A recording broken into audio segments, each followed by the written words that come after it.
ఎట్లా అయితే అన్యాయాన్ని ప్రశ్నించాలో అట్లానే మనవాడు అనుకున్నప్పుడు ఒక మేధావి రిటైర్డ్ సుప్రీంకోర్టు జస్టిస్గా పనిచేసినటువంటి వ్యక్తి సుదర్శన్ రెడ్డి గారు, మరి అటువంటి బిడ్డకు వైస్ ప్రెసిడెంట్ ఆఫ్ ఇండియాగా ఒక కంప్లీట్ ఆపోజిషన్ పార్టీ అభ్యర్థిగా దేశంలో ఉన్నటువంటి అనేక పార్టీలు సపోర్ట్ చేసినటువంటి వ్యక్తి గెలవాలని కోరుకోవడం కూడా అది డెఫినెట్గా ఒక పాజిటివ్ ప్రాంతీయవాదం అవుతుందని చెప్పి నేను మనస్ఫూర్తిగా భావిస్తూ ఉన్నాను.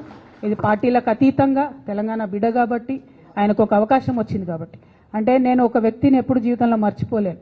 శేషన్ గారు అని ఉండే, టిఎన్ శేషన్ గారు అని. ఆయన వచ్చేంత వరకు కూడా ఎవరికి అసలు భారతదేశంలో ఎలక్షన్ కమిషన్ అని ఒకటి ఉందని మా సామాన్య ప్రజలకు తెలియదు. కానీ ఆయన వచ్చిన తర్వాత ఆ పోస్టుకు వన్నే వచ్చింది. సుదర్శన్ రెడ్డి గారు కూడా గెలిస్తే డెఫినెట్గా వైస్ ప్రెసిడెంట్ పోస్టుకు కూడా వన్నే తెస్తారని నేను అనుకుంటున్నాను. ఎందుకంటే అనేక సందర్భాల్లో ఆయన చూసినాం, ఆయన ఇచ్చినటువంటి పాజిటివ్ తీర్పులు కానీ ఆయనకు ఉన్నటువంటి కాన్స్టిట్యూషనల్ ఎక్స్పర్టీస్ కానీ చూసినాం. అటువంటి అవకాశం వారికి వస్తే బాగుంటుందని చెప్పి మనస్ఫూర్తిగా నేను కోరుతా ఉన్నాను. ఎట్ ద సేమ్ టైం మరి తెలంగాణ జాగృతిలో కూడా